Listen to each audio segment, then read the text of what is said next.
And then they'll say that I'm a fake rabbi when I've even presented my documents of ordination. And yes, many of my haters have even posted them online unblurred.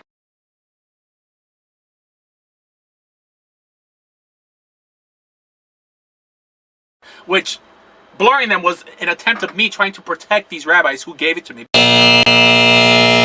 An attempt for you to protect the rabbis, you were protecting yourself. You presented this document when it was blurred, saying that this was what gave you Semicha. This was your Israeli Rav who gave you Semicha. But when we contacted him directly, it found out he doesn't even give Semicha. Jeffrey Sedell doesn't give Semicha. By not having us contact them, you were hiding the fact that this document is meaningless. But they still call me a fake rabbi, even after showing, again, my... How many ways can we explain this to you? Showing us a couple blurred out documents does not constitute showing us your smicha. Whether it be the alleged one you got from Rabbi Sedell, or this one here that you got from Rabbi Kolakowski.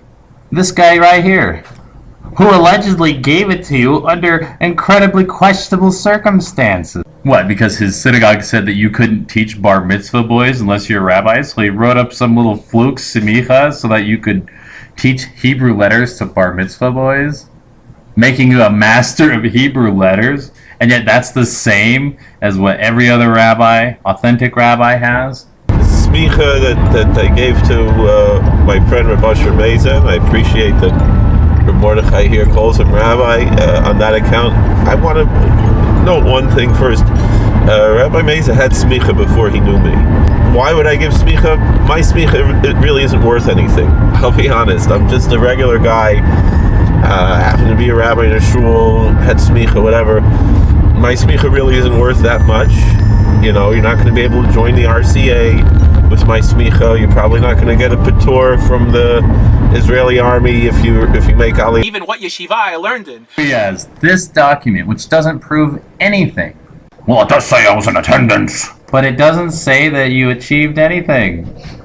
You can't fool anyone. You do not represent anything that Eish HaTorah has to teach. When almost no rabbi nowadays would share that information publicly. When almost no rabbi nowadays would share that information publicly. What's funny is you made this video after you had a debate with Rabbi Katz. Did you have a short-term memory problem? What did you think? That your followers were so devout they wouldn't look into what happened in that debate? Don't you remember? Maybe this screenshot will revive your memory. You see, you asked for his smicha, and he straight up gave it to you. I mean, what the heck is this? Holy moly, I didn't know. Wow, I thought rabbis were like so secretive and hidden about it. He did the very thing that you've been afraid to do from the very beginning. What's really funny is that after he did this, that's when you tucked tail and ran. And you blocked him. After he gave you his smicha, you tucked tail and ran. And as many people said to me personally, this is how a real Rav acts. And that's all you had to do from the beginning. Give us the names, give us the place where you studied, and how long. Instead, you blur out the names, the very thing that we're looking for, and then you pretend like this means anything. No rabbi nowadays would share that information publicly. This is a blatant lie, and it's not even some mystical concept created later. You're lying, as made evident by the screenshot of Rabbi Katz. But only because they don't like me, they call me fake.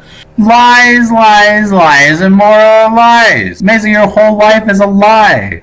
Not to mention, Rabbi Katz looked into it, and your smicha was a fake. So you are a fake rabbi.